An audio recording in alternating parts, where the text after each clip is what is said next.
Hello everyone, I'm Sergeant Major of the Army retired Dan Dailey, and welcome to this edition of Soldier Today Podcast. Soldier Today Podcast is a product of the Non-Commissioned Officer and Soldier Programs Directorate at the Association of the United States Army. Soldier Today subjects focus on those topics that are relevant and needed by our soldiers and their families serving the regular Army, the Army National Guard, and the Army Reserve. Our newest topic of discussion today is the Army Recovery Care Program, or ARCP. The Army Recovery Care Program transitions soldiers, their families, and/or caregivers back to the force and/or to veteran status through a comprehensive program of medical care, rehabilitation, professional development, and achievement of personal goals. The ARCP was previously known as the Warrior Care and Transition Program. Through the use of soldier recovery units, ARCP manages the recovery of wounded, ill, and injured soldiers requiring complex care. The program also provides resources and advocacy for families and caregivers of soldiers recovering in the program. There are 14 SRUs located on military installations across the country. There have been over 80,000 soldiers that have participated in ARCP since its inception. In our studio today, I have the privilege of hosting veteran Sergeant First Class Gabi Cha and Staff Sergeant Beth King. Ladies, thanks for joining us here on the Soldier Today podcast show. I, as well as our listeners, thank you for taking the time to share your story and talk about the adaptive sports. How are you all doing today? This is Gabi Cha. So happy to be here today. Thank you, guys. I'm super excited and very glad to have this opportunity. Thank you. Thank you. And Staff Sergeant Beth King, how are you? This is Staff Sergeant Beth King. I am doing well and so grateful for this opportunity to share part of my story with our listeners. Well, ladies, again, I want to thank you for taking the time to speak with us today. And first and foremost, just for our listeners out there, I want to thank you for your incredible service and just showing your resiliency in your recovery and sharing that story with our listeners. I think they're going to appreciate it. And I know we're going to have a good time telling that story today. So, ladies, if you don't mind, to make it simple, I'd like to refer to you as Gabi and Beth as we move forward here. And our listeners already know that you're great veterans of this great Army. So let's get started. Could each of you share with our listeners a little bit about yourselves? Where'd you grow up and why did you decide to be a soldier? And how did you become part of this incredible program? Gabi, let's start with you, please. So I was originally born in South Korea. I spent a great deal of my childhood growing up in Stockbridge, Georgia. And honestly, like any other kid, I was starting to get into a little bit of trouble in high school. And basically, my parents talked to me and realized that I wanted to challenge myself and become a better version of myself before I started getting into some serious trouble. I didn't have any long-term goals for the Army, but I do remember that every time my contract was getting close to my ETS date or getting out of the Army date, I would have a few mentors telling me how and why I would be better off re-enlisting. So after about the first 6 years in the Army, I finally figured out that I just no longer wanted to get out of the military lifestyle and that there was still so much that I wanted to do in the Army, even after being injured. And here I am 17 years later. Well, thanks for sharing that story with us. And, there's so many stories out there of why somebody joined the Army, but we are incredibly grateful for your sacrifice and service, Gabi. Now, Beth, let's go to you. I grew up mostly in Connecticut, and my father was in the military. When he retired, we moved to upstate New York, and there I had a son. And by the time he was 5, I was really struggling to make ends meet. And my father supported 5 children in the military. So I knew that it would meet my needs. I also believed in the mission of the military due to my upbringing.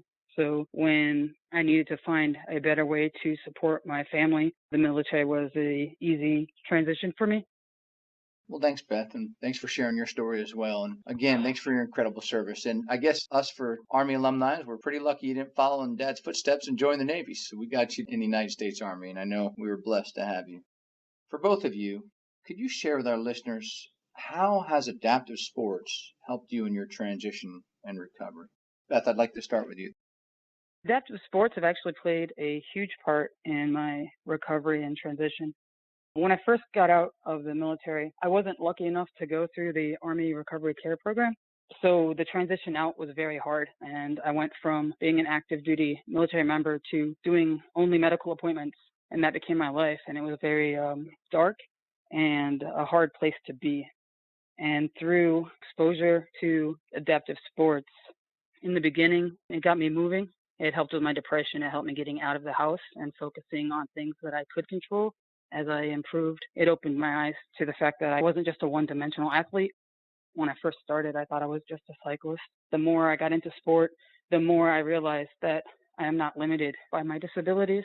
As long as I continue to work on the things I know I need to work on and move forward, that life held a lot more for me than I had realized in the beginning of all this. Thanks, Beth. Gabi, same question for you. How has adaptive sports helped you in your transition and recovery? Actually, I never knew anything about adaptive sports until I got into the soldier recovery unit. The Army Recovery Care Program has several mandatory requirements while being a soldier in the SRU, and adaptive sports being one of them. I found that it was extremely helpful in healing for me emotionally and mentally. Adaptive sports has helped me in my transition by breaking up the same medical appointments day to day. I was initially in the soldier recovery unit in Fort Bliss, Texas, with no family around and initially without any friends. And being injured with only medical appointments to focus on made life extremely better and challenging for me. So adaptive sports made day-to-day life easier for me. As much as we hear that networking is important in life, networking was definitely important in the Army life and meeting new people with similar foundations of the Army lifestyle, and it gave me something to look forward to every day. And I feel like with recovery and transition, it's a two-step process. I had to go through both the transition process as well as the recovery process. So for recovery, I feel like adaptive sports has given me the light to not give up on life, especially during COVID and recovering. I wanted to give up on my recovery process a number of times because of the lack of motivation. But adaptive sports is what pushed me to do better and to continue to do physical therapy so that I can become stronger, so that I can come back and do better in the sports that I was participating in for Warrior Games. Well, I appreciate that. And it's very clear from both of you that this has made a significant impact on your life. And it's just as important physically as it is mentally. And you can tell. And I know we're going to talk about that a little bit more here, but I just wanted to highlight that. Now, Beth, I took some time. I read your bio and I noticed that you train and compete in several events. Like you said, you started off thinking you were just in cycling, but today you're in cycling, rowing, field and track, powerlifting. Which of these do you feel challenges you the most? And which is your favorite? And are you part of other adaptive sports? I feel for myself that the most challenging, it's a kind of a tie between track and powerlifting. I believe probably for the same reason. I have right side weakness, so in the track chair, it's really hard to stay in my lane. So to keep my push together is quite an effort. And the same with powerlifting. In all the other sports, my adaptive equipment makes up for my limitation, the things that my body physically struggles with. But those two sports, they don't really adapt the same. So it is more of a struggle to find that balance within myself, which is probably why I like them so much, because it is a challenge. It doesn't come easy, and it gives me something to continue to strive for. As far as my favorite sport, for the longest time, I would say it was just cycling. That was my first taste of freedom and ability to move in spite of my disabilities. However, field is becoming one of my great loves as well. So I would say that my favorite is probably tied between cycling and field. I do compete throughout the year, but I am not actually involved with any other sports organizations. I join everything as an individual.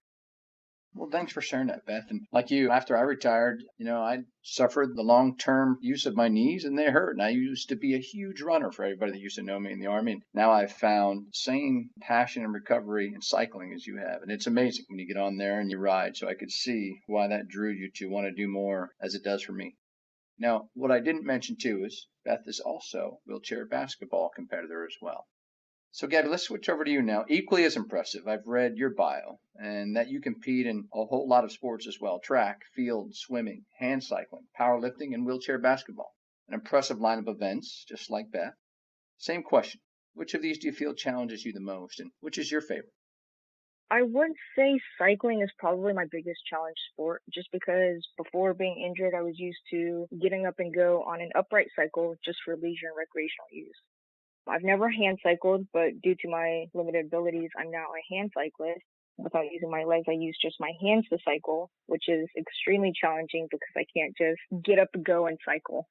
I mean, I could, but it's a little bit more challenging, more difficult. But hand cycling has challenged me mentally and physically to get outside my comfort zone. And I think that anytime that you're pushed outside your comfort zone, it becomes a challenge. So cycling has definitely been the sport that tests my own motivation for sure. My favorite sports is a toss-up between wheelchair basketball and powerlifting. Wheelchair basketball is because it's a sport that I just enjoy and love to watch and play, and I love the team aspect of it. I'm able to be on the court with my brothers and sisters next to me, and whether we win or whether we lose, we're doing it as a team and knowing that we have each other's back. So I love wheelchair basketball, and I would say powerlifting because at the end of the day, it tests all your training, all your diets, all your stamina, endurance, your personal best. It tests all that in that one competition. So I think that really tests me and how it kind of resets my meter in how well have I trained and how well am I doing. As far as any other adaptive sports, I don't do adaptive sports organizations, but I recently made it to the Team USA Wheelchair Rugby League to play for the World Cup that was supposed to be taking place this year, but it's now postponed for next year due to COVID.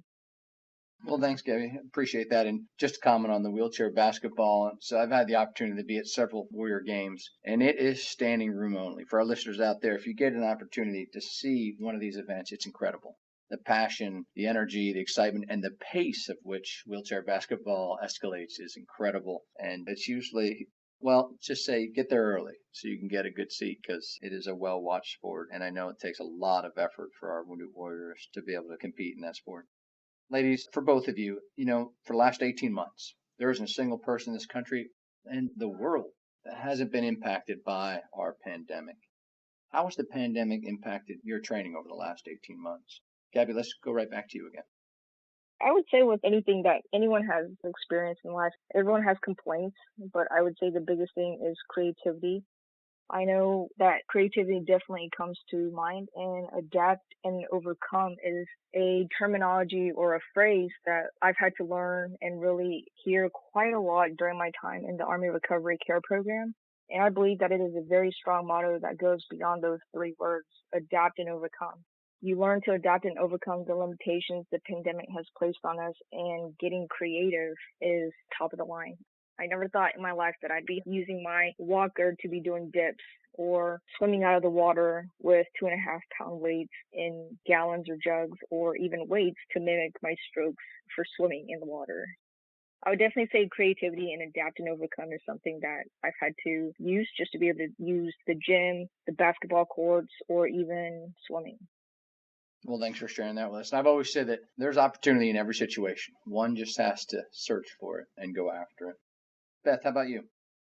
For myself, I have had a lot of my own training equipment. So the shutdowns and all the chaos of the pandemic didn't quite impact me the same as it impacted some others because I had the equipment already. And the things that I didn't have, I was able to go through my local VA to help get some indoor equipment. Like when the track here locally closed down, I was able to get rollers for my track chair so I could continue training inside.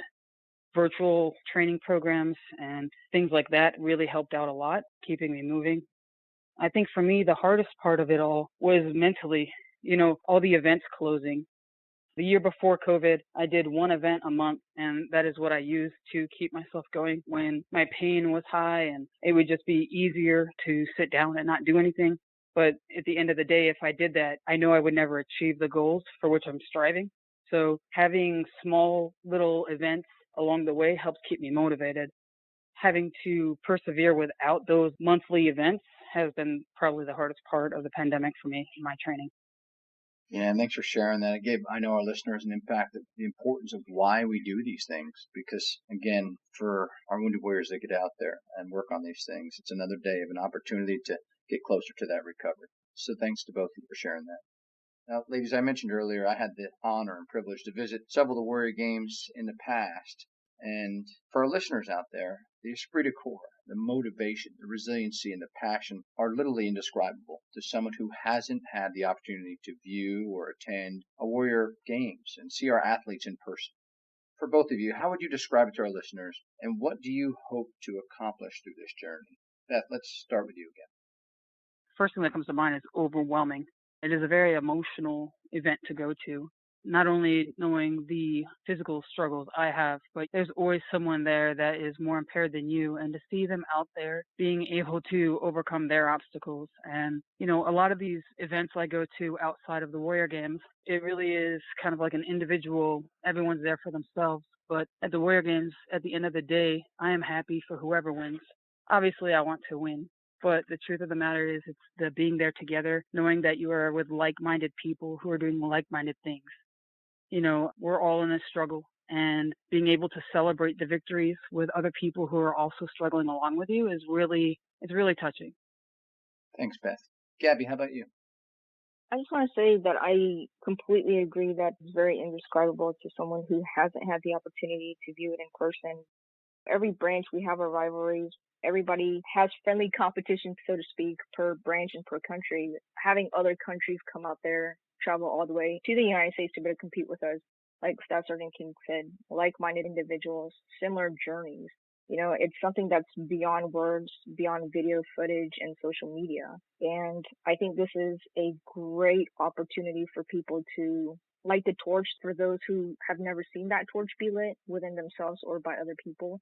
And I think for those that are able to have the opportunity to compete, it's a life-lasting memory that we can all look back and say, wow, I was able to do something not only for myself, but something bigger than me. And personally, what I hope to accomplish throughout this journey is if I can at least motivate one individual who is struggling, whether it be during the recovery process or their transition process, but to challenge yourself and motivate them that they can do it too. And it's extremely rewarding at the end.